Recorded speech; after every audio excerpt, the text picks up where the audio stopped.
സർക്കാരിന്റെ ആദ്യ ഓണാഘോഷത്തോടനുബന്ധിച്ച് മേനോൻ തള്ളലുകൾക്കപ്പുറമുള്ള റിയാലിറ്റി എന്താണെന്നറിയോ? ഇനിയിപ്പോ നമ്മൾ വല്ലതും പറഞ്ഞാൽ പറയും, ഓ ഇവരെല്ലാം രാഷ്ട്രീയം കലർത്തിയിട്ട് അതിനെ ഇകഴ്ത്താൻ ശ്രമിക്കുന്നു എന്ന്.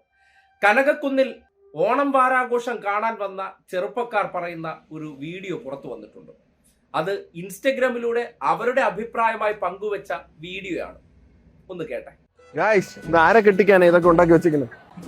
ആരെ കെട്ടിക്കാനോ അല്ല ഗൈസ്, ഇത് മാത്രമേ ഇവിടെ ഉള്ളൂ, വേറെ ഒന്നുമില്ല ഗൈസ്. അങ്ങനെ 2026 തിരുവനന്തപുരത്ത് ഓണാഘോഷം കാണാൻ വന്നതാണ്.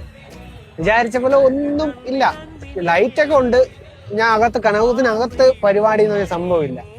വളരെ കുറച്ച് മാത്രം. സ്റ്റാളും ഇല്ല. പരിപാടി അങ്ങനെ ഭയങ്കര മോശം. നമ്മൾ വിചാരിച്ച പോലത്തെ ഓണമേ അല്ല. നമ്മൾ വീഡിയോ എടുക്കാനാണ് വന്നത്. അതിനുള്ള കണ്ടന്റ് എന്തായാലും ഇവിടെ ഇല്ല.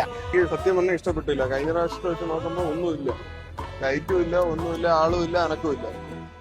കഴിഞ്ഞ 10 വർഷത്തിനിടയിൽ കനകക്കുന്നിൽ ഓണാഘോഷ പരിപാടികൾ നടന്നിട്ടുണ്ട്. അതിൽ പ്രളയവും കൊറോണയും വന്ന സന്ദർഭത്തിൽ മാത്രമാണ് മുടങ്ങിപ്പോയത്. അതല്ലാതെ നടന്ന പരിപാടികളിൽ ഇങ്ങനെയുള്ള പ്രതികരണം നിങ്ങൾ കേട്ടിട്ടുണ്ടോ? ബെഡായി അടിയും കുറച്ച് പൊലിപ്പീരും മാറ്റി നിർത്തിയാൽ സിറ്റിയിൽ എത്തുന്നവരെയെല്ലാം മടിപ്പുളവാക്കുന്ന അവസ്ഥയാണ്. കനകക്കുന്നൊക്കെ കഴിഞ്ഞ ഓണത്തിന് ഉത്സവ ലഹരിയിലായിരുന്നു. ഓണം കാണാൻ കനകക്കുന്നിലെത്തിയവരെയൊക്കെ വിസ്മയിപ്പിച്ചതായിരുന്നു അന്നത്തെ കാലം. ഇത്തവണ തട്ടിക്കൂട്ട് സെറ്റപ്പിലൂടെയും കുറച്ച് ലൈറ്റ് മോടി പിടിക്കലിലൂടെ ആൾക്കാരുടെ മുന്നിൽ ഇതാ വലിയ ഓണം നമ്മൾ നടത്തുന്നു എന്ന് പറയുമ്പോൾ പോയി കാണുന്നവർ അല്ലെങ്കിൽ ഗ്രൗണ്ട് റിയാലിറ്റി എന്താണെന്നാണ് നിങ്ങൾ കേട്ടത്. ഇതൊക്കെയാണ് യാഥാർത്ഥ്യം. അതായത് നമുക്ക് നാക്കുകൊണ്ട് എന്ത് വേണോ ഞാൻ ചെയ്യുന്ന കാര്യത്തെ പൊലിപ്പിച്ച് പറയാം, പക്ഷേ ഞാനല്ല അത് പറയേണ്ടതെന്ന് മേനോൻ മനസ്സിലാക്കുക. മേനോൻ ഡിസ്ട്രിബ്യൂട്ട് ചെയ്യുക. ആ ഡിസ്ട്രിബ്യൂഷൻ എന്താണെന്ന് അനുഭവസ്ഥർ വിലയിരുത്തണം. ആ അനുഭവസ്ഥർ വിലയിരുത്തി പറയുകയാണ്, ആദ്യത്തെ ഓണം തന്നെ ഫ്ലോപ്പ് ആക്കിയിട്ടുണ്ട്.